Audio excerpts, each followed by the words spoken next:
Donc hier, je vous parlais un petit peu de quoi on fait rêve, tout ça, donc je vais continuer un petit peu sur ça, dans l'idée l'artiste doit faire rêver. Donc l'idée un petit peu de partir dans le rêve, de croire en ses rêves, etc. Très très très important parce que du coup en fait si on rêve pas, qu'est-ce qu'on fait dans la vie? On est très terre à terre. Donc on a d'un côté les gens qui sont matérialistes, c'est pas forcément ce qu'on attend d'un artiste. Le problème dans notre société aujourd'hui c'est qu'on a un art qu'on appelle art business.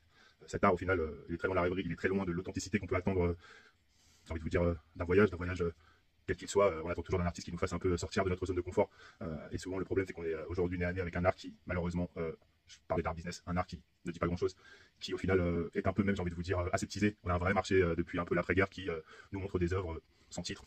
C'est un peu de l'art qui dit rien, il n'y a pas d'explication. Donc on est très très loin de ce que personnellement je produis. Et voilà, vous avez une œuvre derrière moi qui s'appelle Yin et Yang Selfie, où on voit une matérialisation du Yin et du Yang en humain qui sont en train un petit peu de se foutre de notre gueule. Le karma, le dharma, on est aussi d'ailleurs dans une année qui est un peu dans cet esprit-là où il y a des gens qui vont récolter, il y a des gens qui vont subir le karma, le dharma.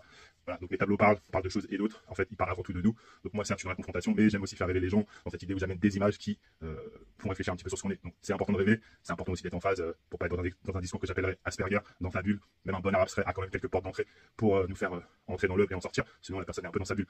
J'ai écrit un livre qui s'appelle Mammouth sur le sujet où je parle un peu d'un art sociétal, dessiner le mammouth comme un message pour les générations futures.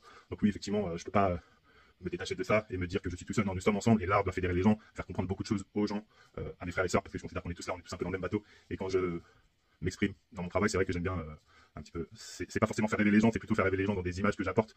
Mais pour le coup, voilà, je me pose la question et je vous la pose un petit peu pour finir cette petite capsule. Est-ce que l'art, qu'est-ce que vous attendez de l'art finalement? Est-ce que c'est de rêver? Est-ce que c'est de conscientiser un petit peu notre situation? Il y a différents types d'artistes, comme vous en doutez, et comme je vous décris un petit peu ceux qui font rêver, ceux qui sont purement dans le côté esthétisant de la chose. Mais finalement, on se rend compte que tout ça, en fait, c'est créer des visuels pour avoir et apporter une réflexion sur la situation qu'on est en train de vivre. L'art n'a jamais eu autant sa place pour finaliser rapidement que de nos jours, où bah ouais, en fait, est-ce que ça pourrait pas aider le monde de voir les choses à travers l'œil d'un artiste averti? Alors, attention, tout le monde ne pourra pas se mettre à l'exercice, vous en doutez bien. Moi, ça fait 20 ans que je me bats.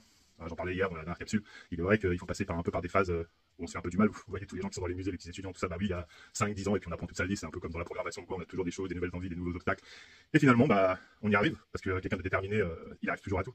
C'est un peu le gros message, je vais t'en parler un petit peu dans les sensibilités d'un artiste. Ça, c'est un peu le gros point fort de l'artiste, c'est qu'il est toujours déterminé. Quand il veut avoir quelque chose, il l'a. Par contre, quand l'artiste a décidé qu'il voulait plus, alors là, vous pouvez pas le reprendre, il est déjà parti sur un autre bateau et là, c'est fini. C'est vraiment l'artiste, il vit les choses comme il les entend et souvent dans une espèce d'excès des choses. Il peut faire des choses 10 ans avant, il peut revenir 10 ans après, on le redemande, tiens, j'avais bien, t'as fait rire et tout. Ah non, c'est fini, moi je suis passé à autre chose. Et quand on passe à autre chose, effectivement, c'est très très dur pour un artiste, même s'il est rêveur, même s'il a une commande. J'entendais une vidéo sur ça un petit peu, cette idée de commander à un artiste quelque chose de bien particulier. Après, il y a des artistes qui s'y prêtent très bien comme les trompe-l'œil et tout ça, mais après, moi je crois que le vrai art est celui qui traverse et qui subjugue un peu les foules. C'est un art qui vient du cœur, donc on peut pas commander un cœur, le cœur est libre de faire ses propres choix. Effectivement, voilà.